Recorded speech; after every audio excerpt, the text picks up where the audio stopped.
संगीत की दुनिया से एक ऐसी आवाज हमेशा के लिए खामोश हो गई, जिसने अपनी मधुर और जादुई आवाज से दशकों तक करोड़ों दिलों को मंत्रमुग्ध किया।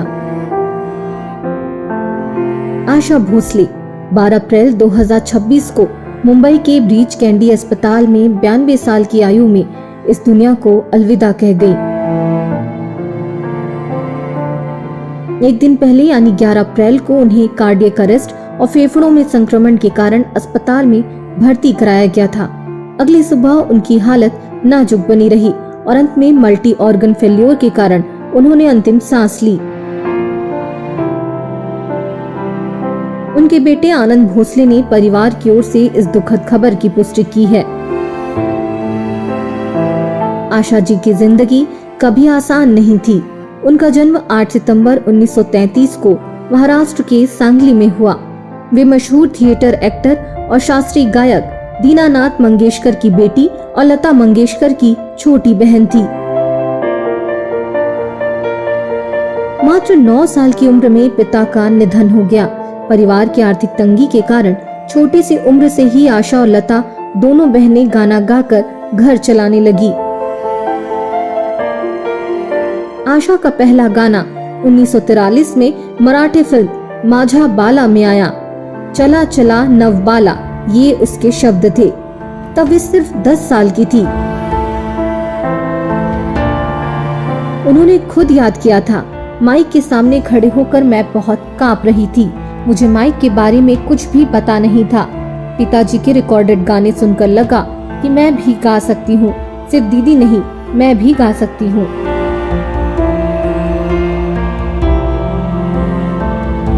उन्नीस 1948 में उनका पहला हिंदी गाना फिल्म चुनरिया में आया। सिर्फ 16 साल की उम्र में उन्होंने लता जी के सेक्रेटरी गणपत राव भोसले से घर से भागकर शादी कर ली। पति उनसे 15 साल बड़े थे। परिवार नाराज हो गया। ससुराल में घरेलू हिंसा और मारपीट झेलनी पड़ी। आशा ने बच्चों को लेकर घर छोड़ दिया। पहले विवाह से 3 बच्चे हुए, हेमंत, वर्षा और आनंद। बाद में हेमंत कैंसर से चल बसे और बेटी वर्षा ने 2012 में खुदकुशी कर ली। 47 साल की उम्र में आशा ने दूसरी शादी मशहूर संगीतकार आर.डी. बर्मन यानी पंचम दा से की। यह रिश्ता भी सिर्फ 14 साल ही चला। आर.डी. बर्मन की मां इस शादी के खिलाफ थी, लेकिन इन सारे संघर्षों के बीच आशा जी ने संगीत को कभी नहीं छोड़ा। उन्होंने 8 दशक से ज्यादा का करियर जिया। करीब 12,000 से 13,000 गाने गाए, वो भी 20 से ज्यादा भाषाओं में।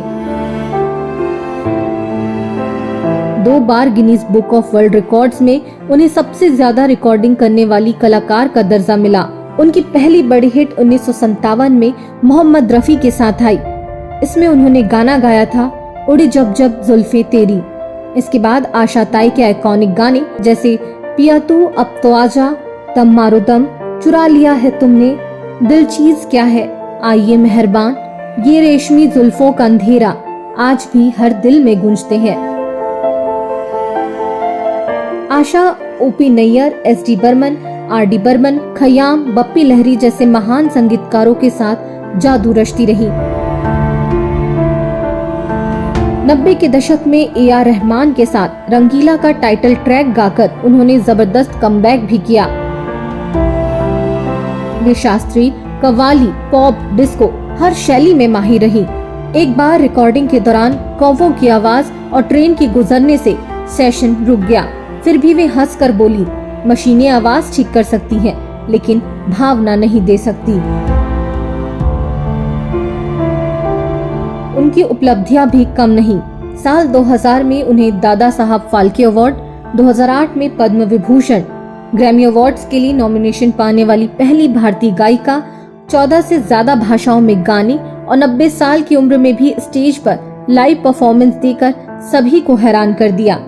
आशा भोसले ने सिर्फ गाने नहीं गाए, उन्होंने भावनाएं दी, संघर्ष सिखाया और संगीत को जिंदा रखा। उनकी आवाज कभी नहीं रुकेगी, वो हमेशा हमारे दिलों में गूंजती रहेगी।